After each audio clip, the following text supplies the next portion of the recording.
YouTube के सभी दर्शकों को मेरा नमस्कार। आप सभी को राधे राधे, जय श्री कृष्ण। जैसा कि आप थंबनेल में देख रहे हो, आज की क्लास में हम हल करने वाले हैं सप्ताह 27 का दिवस 1। ये वर्कशीट क्रमांक 138 है और ओवरऑल हमारी ये क्लास 146 है। मतलब 146 वीडियोज हैं हमारे ये अंग्रेजी के अभ्यास पुस्तिका के बारे में। इस सप्ताह में हम लेसन 14 जिसका नाम है a visit to a historical place, एक ऐतिहासिक स्थल की भ्रमण, इस पाठ के बारे में अभ्यास कार्य करेंगे। तो चलिए बच्चों, अपनी अभ्यास पुस्तिका निकालिए और सप्ताह 27 का दिवस 1 ये अपने सामने ओपन करके रखिए। लेसन 14 ये लिखा हुआ है a visit to a historical place, use of did not. इस पूरे सप्ताह में हम डिड नॉट का प्रयोग सीखेंगे। राइट, डिड नॉट का प्रयोग करते हुए वाक्य किस तरीके से बनाए जाए। तो मैं आपको बता दूं, डिड नॉट आती है पास्ट टेंस में। कौन सी टेंस में आती है? Simple past tense.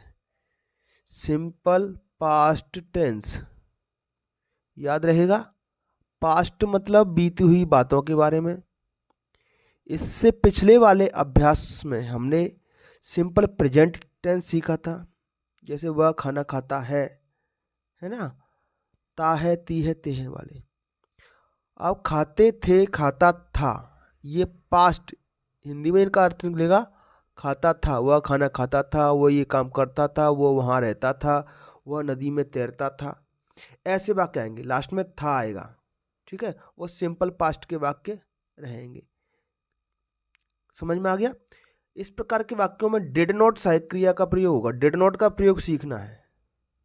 Did not के बाद मुख्य क्रिया की फर्स्ट फॉर्म आएगी V1। याद रखेंगे, मुख्य क्रिया की फर्स्ट फॉर्म। अक्सर हम इनके बीचों बीच चर्चा करते रहते हैं, V1 के बारे में, V2 के बारे में, V3 के बारे में। फिर से बता देता हूं, जैसे GO गो का मतलब होता है जाना, ये मुख्य क्रिया है, इसकी फर्स्ट फॉर्म है। WENT ये आपकी सेकंड फॉर्म है, जिसको आप पास्ट फॉर्म भी कहते हो। और GONE गॉन ये आपकी तीसरी अवस्था है। ठीक है, तो इस प्रकार से इस वाले टेंस में, पास्ट इंडेफिनिट टेंस में, सिंपल पास्ट टेंस में V1 का प्रयोग होगा डिड नॉट के साथ में।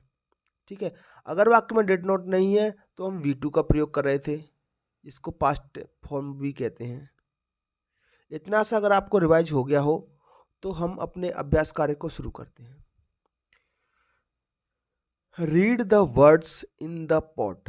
एक पॉट दिया गया है, ये घड़ा दिया गया है, इसमें कुछ शब्द लिखे हैं, इनको पढ़िए। एंड अरेंज देम, और उन्हें व्यवस्थित कीजिए। In alphabetical order. बेटा अल्फाबेटिकल ऑर्डर इससे पिछले वाले सप्ताह में भी हमने सीखा था।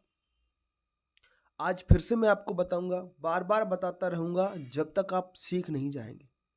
बस आपको करना इतना है कि वीडियो में अंत तक बने रहना है, पूरा का पूरा वीडियो देखना है और चैनल को एक बार सब्सक्राइब भी कर लेना है। अल्फ़ाबेटिकल ऑर्डर से मतलब है बेटा कि ये जो आपकी जो अल्फ़ाबेट्स होती हैं, जैसे पहले A आता है, उसके बाद B, उसके बाद C, फिर D, E, F, G, H। तो जो वर्ड, जो शब्द A से शुरू होगा उसको पहले लिखेंगे, उसके बाद जो B से शुरू होगा उसको दूसरे नंबर पे, फिर C से शुरू होने वाले शब्द को, फिर D से शुरू होने वाले शब्द को, फिर E से शुरू होने वाले शब्द को। इस तरीके से Z तक जो अक्षर पहले आता है उसका शब्द पहले लिखेंगे, वही होता है आपका अल्फ़ाबेटिकल ऑर्डर। इसमें बहुत सारे शब्द दिए गए हैं, लेकिन एक शब्द है जो A से शुरू हो रहा है, तो अमेजिंग, उसको सबसे पहले लिखें, क्योंकि ए सबसे पहले आता है। अमेजिंग मतलब आश्चर्यजनक। इस पॉट में से ही शब्द आपको देख करके लिखने हैं। तो सबसे पहले शब्द आएगा अमेजिंग, क्योंकि ए से शुरू हो रहा है। अब हम बी से शुरू होने वाला शब्द इस पॉट में देखेंगे, तो बी से शुरू होने वाला कोई शब्द इसमें है ही नहीं। सी से शुरू होने वाला देखिए, सी से शुरू होने वाला भी नहीं है। डी से शुरू होने वाला भी शब्द नहीं है। ई, अगला शब्द है एग्जाम्पल। ई से शुरू होने वाला शब्द है एग्जाम्पल, EXA MPLE, एग्जाम्पल पढ़ते हैं इसको। एग्जाम्पल का मतलब होता है उदाहरण। इसको 2 बार लिख देंगे, एक बार यहाँ पर, एक बार यहाँ पर। इसी ऑर्डर को कहते हैं हम अल्फाबेटिकल ऑर्डर। अच्छा, कभी कभी आपको ऐसे शब्द भी आएंगे जहाँ पर ए से शुरू होने वाले 2 शब्द दिखेंगे। अब कौन सा पहले लिखेंगे, कौन सा बाद में लिखेंगे, तो हम दूसरा अक्षर मिलाएंगे। जैसे ए और एम, इसमें एक के बाद एम आया है, और एक शब्द में लिखता हूँ APPLE। अगर ये दोनों शब्द होते तो कौन सा पहले आएगा बेटा? देखो, शुरुआत में तो ए दोनों मारा है, ठीक है। यहाँ दूसरा अक्षर एम है, यहाँ दूसरा अक्षर पी है, तो एम पहले आता है कि पी आता है अल्फाबेट में? MNOP, एम पहले आता है। तो एप्पल और अमेजिंग में भी अमेजिंग शब्द ही पहले आएगा, ठीक है। चलिए, बाकी सब देखते जाइए और यहाँ से शब्दों को पढ़ें और लिखें।